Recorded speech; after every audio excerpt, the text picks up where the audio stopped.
કે દિવસ નથી, રાત નથી, સાંજનો સમય લીધો ભગવાને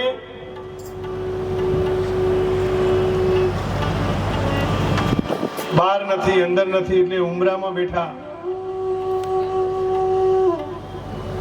એમને એમ કીધું કે હું દેવથી ન મરું, મનુષ્યથી ન મરું, એટલે દેવ અને મનુષ્ય બંને રૂપ સાથે રાખ્યા. એટલે નર અને સિંહ. શસ્ત્રથી ન મરું એટલે ભગવાને નખથી એને ચીરી નાખ્યો, એને મુક્તિ આપી છે. દયાના સાગર પરમાત્માએ પ્રહલાદ ઉપર બહુ કૃપા કરી છે. 12 મહિનાથી 1 મહિનો એ પણ એને માંગેલું કે એમાં પણ હું ન મરું, એટલે અધિક માસ વિશેષ ભગવાને કર્યો. આજે આપણે ઘણીવાર કહીએ કે આપણા ધર્મની અંદર 11 આગળ પાછળ થાય, પૂનમમાં વળી આવું થાય, તો આ ભગવત કૃપાથી જ્યોતિષની પદ્ધતિ છે. અંગ્રેજી મહિનાઓમાં જો ક્યાંક 28 દિવસ છે, ક્યાંક 30 છે, ક્યાંક 31 છે, લીપ યર પણ આવે છે. એમાં પણ આપણને આપણા શાસ્ત્રની ખબર નથી, એટલે સીધો દોષ આપણે કહી દઈએ કે ભાઈ આજે વૈષ્ણવોની 11, આજે શૈવની 11, એ તો આગળ પાછળ ભાગ જતો હોય, એટલે વ્યવસ્થાના ભાગ રૂપે આ વ્યવસ્થા ગોઠવેલી છે. જ્યોતિષ ચક્ર પ્રમાણે એ બરોબર છે. ક્યાંક કોઈ ક્ષણ વધતી ઘટતી હોય, કોઈ નક્ષત્ર સાથે મિલાપ ન થતો હોય, અને તિથિ છે ને એ 12 વાગે પૂરી ન થાય, એ સવારના સૂર્યોદયથી બીજા દિવસના સૂર્યોદય સુધી ચાલે. એટલે તિથિ ત્યારથી જ તિથિ ગણાય, સંપૂર્ણ તિથિ ગણાય. 24 કલાક આપણે ધીરે ધીરે અન્ય સંસ્કૃતિઓ તરફ વળ્યા, એનો કઈ વાંધો નથી, પણ આપણા શાસ્ત્રને ભૂલીએ નહીં. પોતાના શાસ્ત્ર માટે આપણને ગર્વ હોવો જોઈએ. ભગવાન પ્રહલાદજી ઉપર બહુ પ્રસન્ન થયા.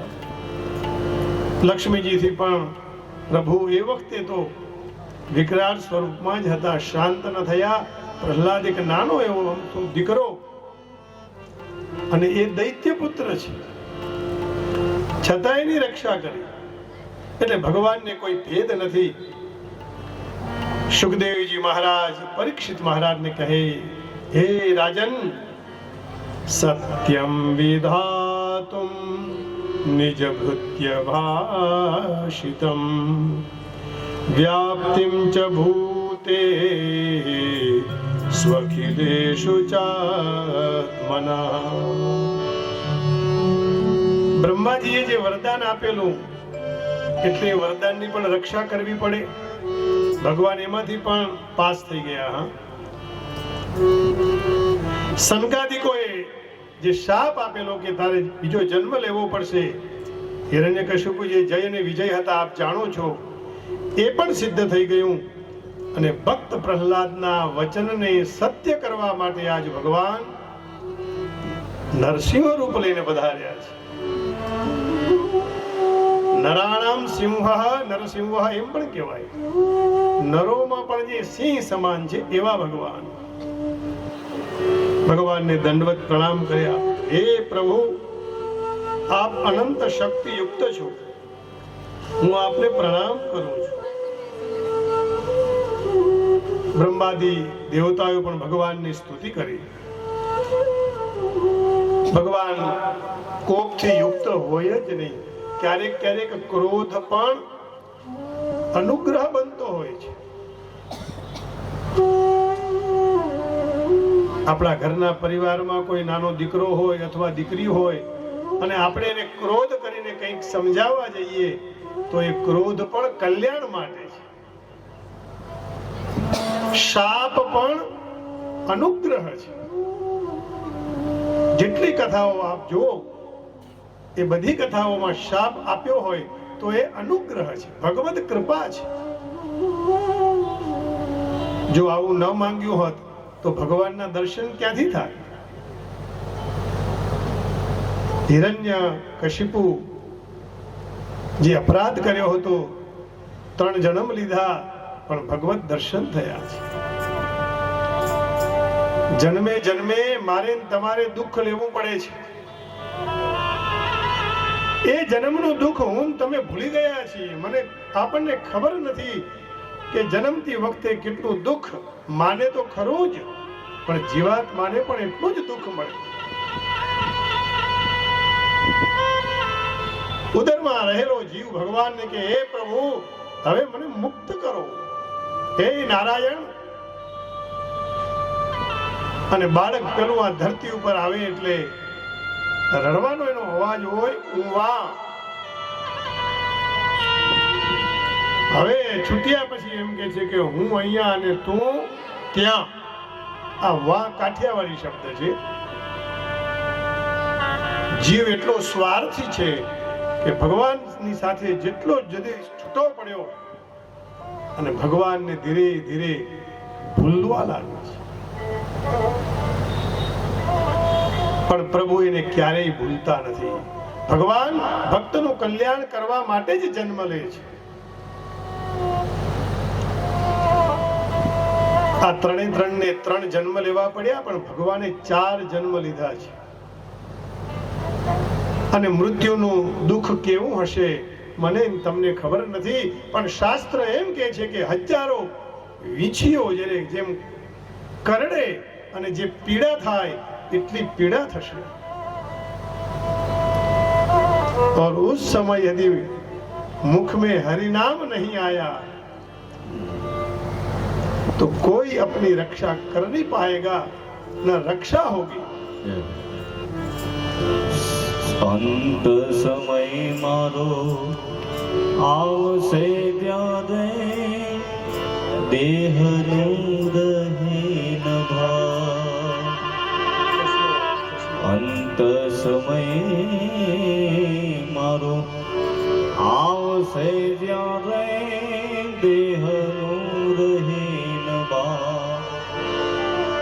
એ સમયે મુખે તુલસી દેજો, દેજો યમુના પા. સમય મારો સાથ જીવના કરું કાલવાલા. સમય મારો સાથ જીવના કરું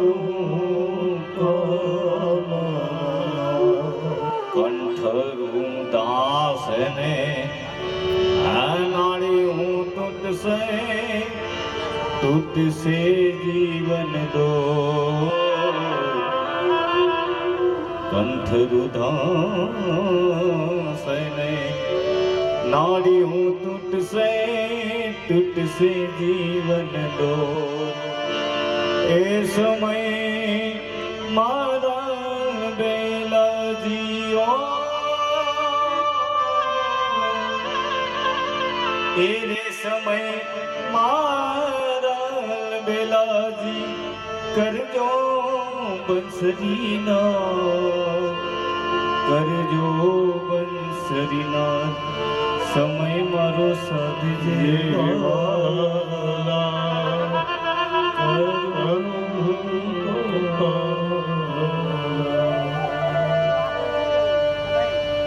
ભગવાન જીભથી પ્રહલાદને ચાટવા લાગ્યા છે, પ્રેમ કરી રહ્યા છે.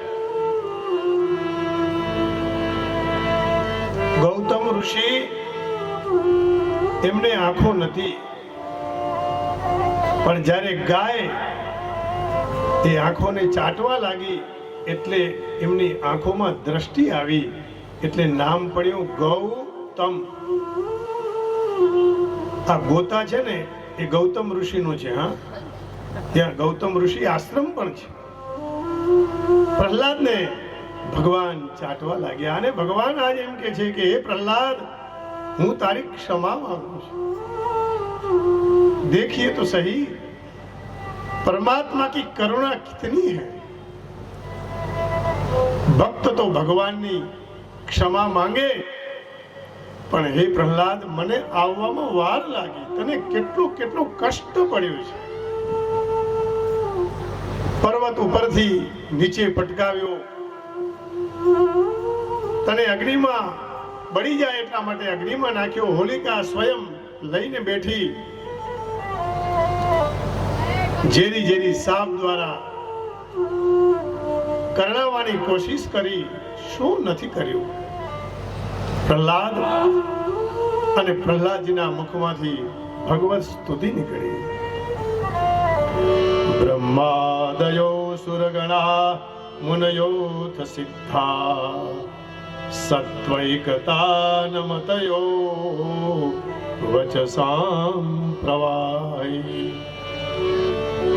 નારાધિતું પુરગણૈરધુનાપि વિપ્રુઃ કિં તોષ્ટુમર્હતિ સમે હરિરુગ્રજાતે। હે પ્રભુ, સમસ્ત બ્રહ્માદિક દેવતાઓ પણ આપની સ્તુતિ કરે છે। વૈદિક મંત્રોથી, છંદોથી આપની સ્તુતિ થાય છે। અને હવે તો આપ ક્રોધ ઓછો કરો નારાયણ। જેમ ગજેન્દ્ર ઉપર કૃપા કરી હતી એમ અમારી ઉપર આપ કૃપા કરો।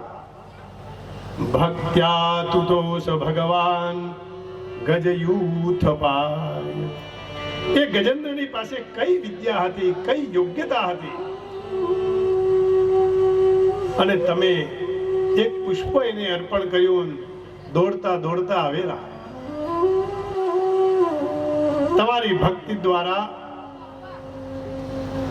ભક્ત તો પ્રસન્ન થાય, પણ પ્રભુ ભક્તની ભક્તિ દ્વારા હે ભગવાન આપ પ્રસન્ન થાઓ છો। શાસ્ત્ર તો એમ કે છે, મોક્ષ સાધન સામગ્ર્યામ ભક્તિ રેવ ગરીયસી। જો મોક્ષ પ્રાપ્ત કરવો હોય, જીવતા જીવે મોક્ષનો અર્થ થાય માયામાંથી મુક્ત થવું, જલ કમલવત। ચોમાસાનો સમય હોય, ખૂબ વરસાદ પડે અને સરોવરની અંદર કમળ ખીલેલા હોય, અને એ કમળની ઉપર જ્યારે જલ ચડવા માંડે તો કમળ એ જ સમયે એની દંડી વધારી ઉપર ચડતું જાય। એ મને તમને આજુબાજુ સંસારની માયા લપેટવાનો પ્રયત્ન કરે ને, તો હરિના નામના આ વરસાદની દંડી લઈ ધીરે ધીરે ઉપર ચડીએ તો મંગલ મંગલ જ છે। ભક્ત્યા તુતોષ ભગવાન ગજયુથપાય। દર્પણ સામે ઉભા રહીએ અને દર્પણમાં આપણું મોઢું દેખાય, એને તિલક કરીએ તો આપણે કોરા જ રહીએ। પણ જો આપણા મસ્તકમાં તિલક થાય ભક્તિનું, તો એ પ્રતિબિંબમાં પણ તિલક થઈ જાય। એમ આપણા મુખથી હરિનું નામ નીકળે ને, તો એ ભગવાનનું બિંબ આપણામાં વાસ કરે, આપણે પ્રતિબિંબ છીએ। આ દેહ કહેવાય, પણ આ દેહમાં દેહી રહેલો છે। દેહી એટલે આત્મા। આપણે ભગવાનના અંશ છીએ, ભગવાન અંશી છે। ભગવાનની સ્તુતિ કરી, એ જ પ્રમાણે જીવ પ્રતિબિંબ છે, પરમાત્મા બિંબ છે। હે પ્રભુ, પ્રતિમુખસ્ય યથા મુખશ્રી। પ્રહલાદને ભગવાને પૂછ્યું, તને ડર નથી? તો કે ના પ્રભુ, આપની પાસે હોઉં, આપના ખોળામાં હોઉં, મને કોનો ડર લાગે। ભગવાનનો જે ભક્ત થાય ને, એ પછી નિર્ભય થઈ જાય। ગીતાજીના 16મા અધ્યાયમાં અભયમ સત્વ સંશુદ્ધિ, પહેલું જ વહેલું લક્ષણ છે આ, કે મનુષ્ય અભય બને। જેવો પરીક્ષિત મહારાજ 7 દિવસનો સમય હતો અને કેવા અભયત્વને પ્રાપ્ત થયા। ડરી ડરીને જીવવાની મજા નહીં। કોઈનાથી ડરવાનું નહીં એનો અર્થ એવો નથી કોઈનાથી ક્લેશ કરીએ, પણ ખાલી ખાલી ડરવું નહીં. જવાનું છે એ નક્કી છે, પણ પ્રભુમય બનીએ, ઈશ્વરમય બનીએ. પ્રહલાદે કહ્યું, ભગવાન કોઈ સિંહ જ્યારે ત્રાળ પાડે ત્યારે એના બચ્ચા એનાથી ડરે નહીં. એને ખબર છે કે આ તો મારો બાપ છે. હે નારાયણ, આપ મેરે પરમ પિતા હૈ.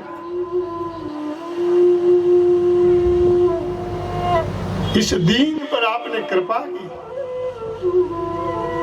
अब मैं दीन से दिन हो जाऊंगा. दीन એટલે નબળો કહેવાય, ગરીબ, અને દિન એટલે સૂર્ય કહેવાય. એટલે તો પ્રહલાદને આજે આપણે યાદ કરીએ છીએ, આજે ધ્રુવને યાદ કરીએ છીએ.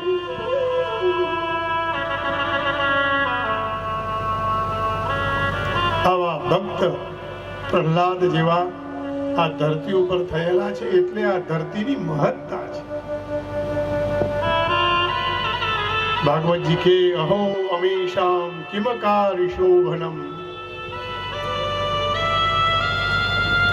પ્રભુ જે બ્રહ્માજીને કૃપા પ્રાપ્ત નથી થઈ, જે લક્ષ્મીજીને કૃપા પ્રાપ્ત નથી થઈ, જે શિવજીને કૃપા પ્રાપ્ત નથી થઈ, એ કૃપા આપે મારા ઉપર કરી છે. હું ખૂબ ધન્ય છું.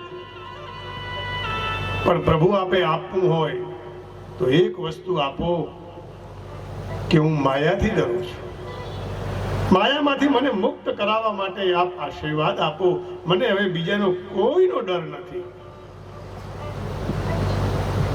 દૈવી એસા ગુણમયી મમ માયા દુરત્યયા.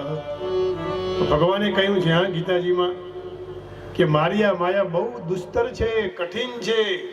મોટા મોટા સંતો, મહાત્માઓ, અમલાત્મા, વિમલાત્મા આ માયાને તરી શકતા નથી. ક્યારેક એ પણ માયામાં અટવાઈ જાય છે.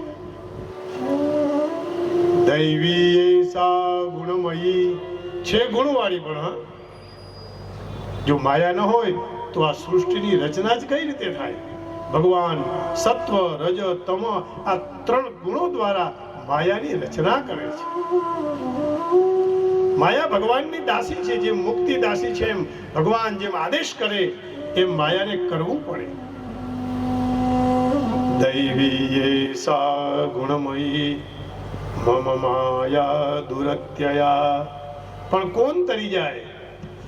મામેવ પ્રપદ્યન્તે, જે મારી પાસે આવે.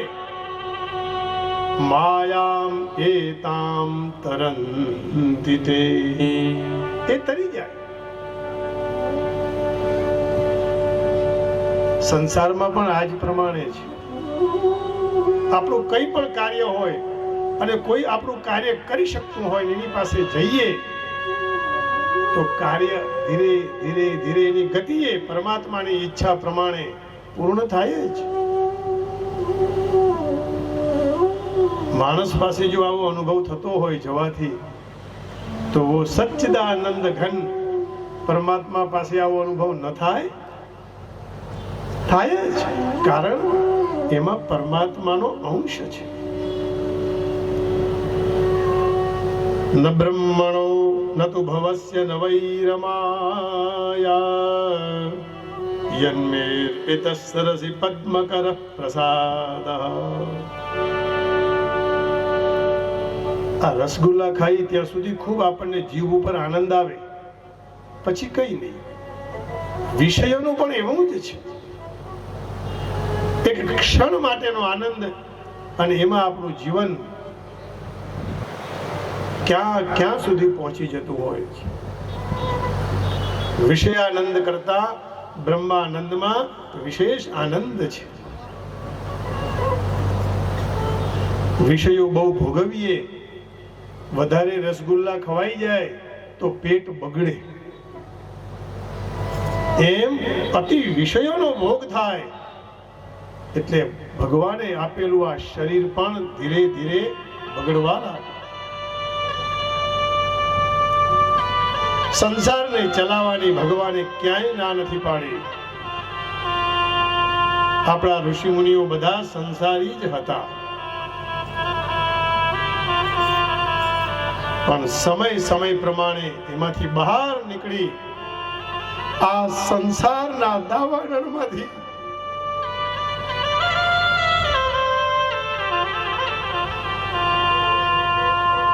બચવા માટે એક જ ઉપાય છે. ભક્તિના સરોવરમાં સ્નાન કરી આ શરીર તો શીતળ થાય, પણ મન પણ પ્રસન્ન થઈ જાય, શીતળતા પ્રાપ્ત કરે છે.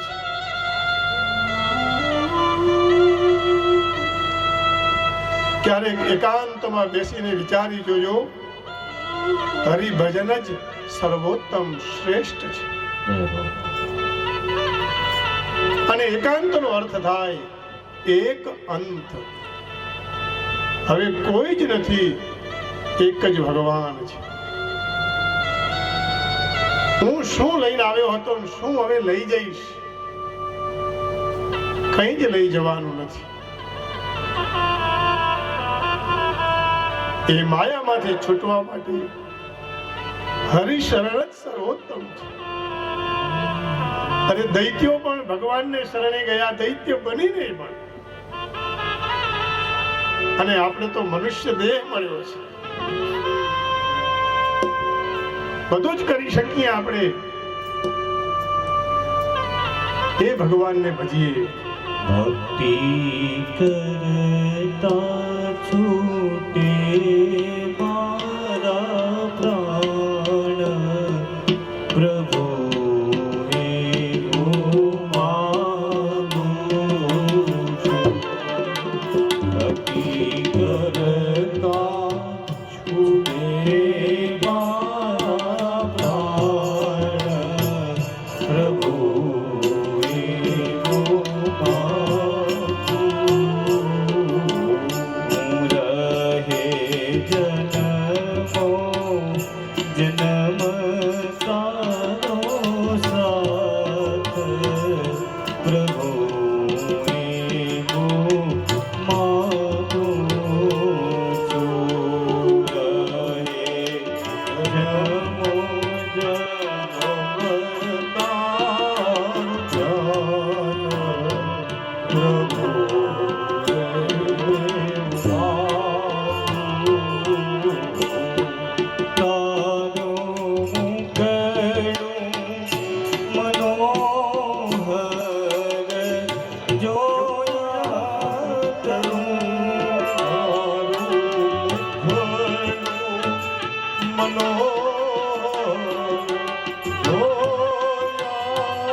રાત દાડો ભજન કરું, બોલ્યા કરું. રાત દાડો ભજન કરું, બોલ્યા કરું. અંત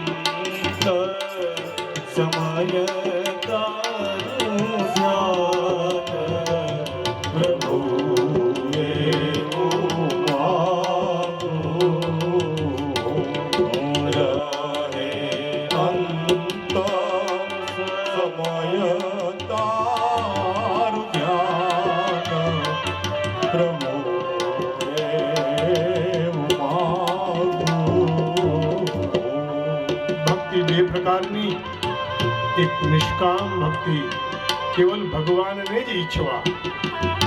આપણે શું કરીએ, ભગવાનની પાસેથી વસ્તુ માંગીએ, પદાર્થ. પણ જો પ્રભુને માંગી લઈએ તો પદાર્થ તો આવવાના જ. અને બીજી ભક્તિ છે એ સકામ, ભગવાન પાસેથી કંઈક ઈચ્છીએ કે પ્રભુ મને આપી દો.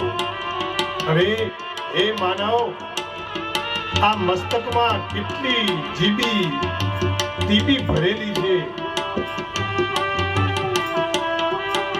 એવા હજી કોમ્પ્યુટર શોધાણા નથી કે કે મારા ને તમારા મગજમાં આટલી સ્મૃતિ જે રહે છે ને એટલી કોમ્પ્યુટર પણ ન રાખી શકે. આ તો જન્મ જન્માંતરનું યાદ રાખે છે.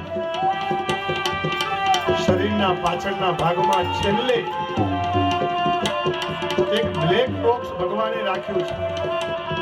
જે વિમાન ક્રેશ થઈ જાય અને પછી એમાં એક બ્લેક બોક્સ હોય છે કે આ વિમાન કઈ રીતે પડ્યું, શું થયું. આપણી પણ આ જ સ્થિતિ છે. મણકાના છેલ્લા ભાગમાં ભગવાને એવી વ્યવસ્થા મૂકી છે કે તું ક્યાંથી આવ્યો, ક્યાં જવાનો, એની પાસે બધા ચોપડાઓ છે. કસ્ત્વં કોહમ કુત આયાત क्या मे जननी को मे दाता को हम खुद आयात को मे जननी को मे दाता. मैं कहाँ से आया, मुझे कहाँ जाना है, मैं किसका हूँ, मैं प्रभु का हूँ.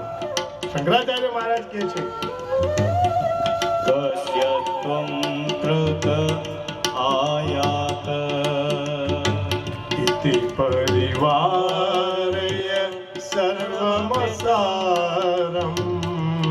इति परिवारय सर्वमसारम् भज गोविन्दं भज गोविन्दं भज गोविन्दं भज गोविन्दं. ભગવાન શંકરાચાર્ય મહારાજની અદ્ભુત ફિલોસોફી. ક્યારેક સમય મળે તો ભગવાન શંકરાચાર્યને વાંચવા. વિવેક ચૂડામણી નામનો ગ્રંથ છે. ભગવાન શંકરાચાર્યએ અનેક સ્તોત્રોની ગ્રંથોની રચના કરી છે. અહીંયા પ્રહલાદે માંગવાનું કહ્યું. બહુ સરસ વાત કરી પ્રહલાદે કે પ્રભુ ઈચ્છાઓને જ મારી નાખો, મારે હવે બીજું કંઈ જોયું નથી, કંઈ પણ જોઈતું નથી. મારી ઈચ્છાઓ મરી જાય એવી મારા ઉપર કૃપા કરો પ્રભુ. અને ભગવાન બ્રહ્માજીને આંખ ઊંચી કરીને જોયું ને કહ્યું, બ્રહ્માજી આવા વરદાન આપતા પહેલા વિચાર કરજો. મને કેટલું કષ્ટ પડે છે એ તમને ખબર છે. બ્રહ્માજીએ પણ ભગવાનને વંદન કર્યા. સમદર્શી મોહી કહ સબ કો સેવક પ્રિય અનન્ય ગતિ સો. એટલે તો મને સમદર્શી કે અને સેવકને હું અનન્ય ગતિ આપું છું. બ્રહ્માજીએ કહ્યું, પ્રભુ આપ તો મારા પિતા સમાન છો. કારણ બ્રહ્માજી ભગવાનના નાભી કમલમાંથી જે કમલ આવ્યું એમાંથી ઉત્પન્ન થયા છે. આપણે બધાય આ ધરતીના અમૃતસ્ય પુત્રાઃ પરમ પિતાના સંતાન છીએ. રાજા બહુ ગદગદ થઈ ગયા કથા સાંભળીને. પ્રહલાદ આટલો નાનો બાળક અને આટલી બધી ભક્તિ. અરે ભાઈ, ભક્તિ યુવાવસ્થામાં નહીં, બચપણથી શરૂઆત થાય. કદાચ મેં ગઈકાલે પણ આપને કહેલું. એવું કેમ? અંગમ ગલિતમ पलितं मुण्डं दशनविहीनं जातं तुण्डं क्रोधो याति गृहीत्वा दण्डं तदपि न मुञ्चति आशातृष्णम्. આ આશાના મિનારા છે ને, મને ને તમને ઝુલાવે છે. આજે આ કરી લઉં, કાલે આ કરી લઉં. અને શાસ્ત્ર કહે છે કરવાનું, કર્મ કરવાનું જ. ભગવાન નારાયણ શ્રી પ્રભુ કૃષ્ણ ગીતાજીમાં કહે, સ્વકર્મણા તમભ્યર્ચ્ય સિદ્ધિમ વિંદતિ માનવ. અરે પોતે પોતાનું કર્મ તો પોતે કરવું જોઈએ, તો જ સિદ્ધિ મળે. આ વાક્ય આમાંથી કોઈને ખબર છે? રોજ તમારે ત્યાં ઘરે